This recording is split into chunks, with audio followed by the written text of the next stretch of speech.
مولانا ضیاء اللہ صاحب نے اپنی کتاب میں لکھا ہے، فرماتے ہیں کہ مجھے ایک گاؤں سے بڑا محبت بھرا خط لکھا گیا کہ مولانا صاحب، ہمارے گاؤں میں آج تک سیرت النبی پر بیان نہیں ہوا، ہمارا بہت دل کرتا ہے آپ ہمیں وقت عنایت فرما دیں، ہم تیاری کر لیں گے۔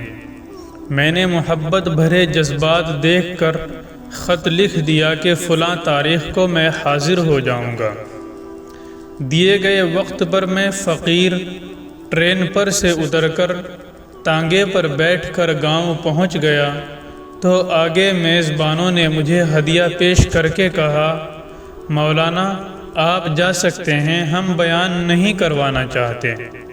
وجہ پوچھی تو بتایا کہ ہمارے گاؤں میں 90% قادیانی ہیں، وہ ہمیں دھمکیاں دیتے ہیں کہ نہ تو تمہاری عزتیں، نہ مال، نہ گھر بار محفوظ رہیں گے اگر سیرت النبی پر بیان کروایا۔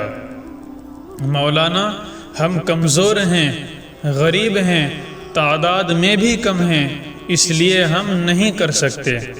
میں نے لفافہ واپس کر دیا اور کہا، بات تمہاری ہوتی یا میری ہوتی تو واپس چلا جاتا، بات مدینے والے آقا صلی اللہ علیہ وسلم کی عزت کی آ گئی ہے، اب بیان ہوگا اور ضرور ہوگا۔ وہ لوگ گھبرا گئے کہ آپ تو چلے جائیں گے، مسئلہ تو ہمارے لیے ہوگا۔ میں نے کہا، اس گاؤں کے پاس کوئی ڈنڈے والا ہے؟ انہوں نے بتا دیا کہ گاؤں سے کچھ دور نورا ڈاکو ہے، پورا علاقہ اس سے ڈرتا ہے۔ میں نے کہا، چلو مجھے لے چلو نورے کے پاس۔ جب ہم نورے کے ڈیرے پر پہنچے، دیکھ کر نورا بولا، آج کھیر اے مولوی، آج خیر اے مولوی کیوں آ گئے؟ میں نے کہا کہ بات حضور صلی اللہ علیہ وسلم کی عزت کی آ گئی ہے، تم کچھ کرو گے؟ میری بات سن کر نورا بجلی کی طرح کھڑا ہوا اور بولا، میں ڈاکو ضرور ہوں مگر بے غیرت نہیں ہوں۔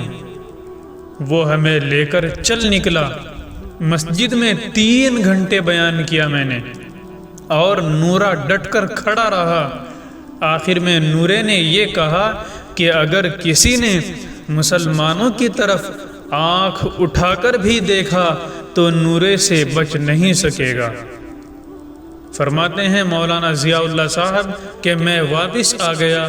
کچھ ماہ بعد میرے گھر پر ایک آدمی آیا، سر پر عمامہ، چہرے پر داڑھی، زبان پر درود پاک کا ورد۔ میں نے پوچھا، کون ہو؟ وہ رو کر بولا، مولانا میں نورا ڈاکو ہوں۔ جب اس دن میں واپس گھر کو لوٹا، جا کر سو گیا، آنکھ لگی ہی تھی، پیارے مصطفیٰ کریم صلی اللہ علیہ وسلم میرے خواب میں تشریف لائے، میرا ماتھا چوما اور فرمایا، آج تو نے میری عزت پر پہرا دیا ہے، میں اور میرا اللہ تم پر خوش ہو گئے ہیں، اللہ نے تیرے پچھلے سب گناہ معاف فرما دیے ہیں۔ مولانا صاحب، اس کے بعد میری آنکھ کھلی تو سب کچھ بدل چکا تھا، اب تو ہر وقت آنکھوں سے آنسو ہی خشک نہیں ہوتے۔ مولانا صاحب، میں آپ کا شکریہ ادا کرنے آیا ہوں، آپ کی وجہ سے تو میری زندگی ہی بدل گئی، میری آخرت سنور گئی ہے۔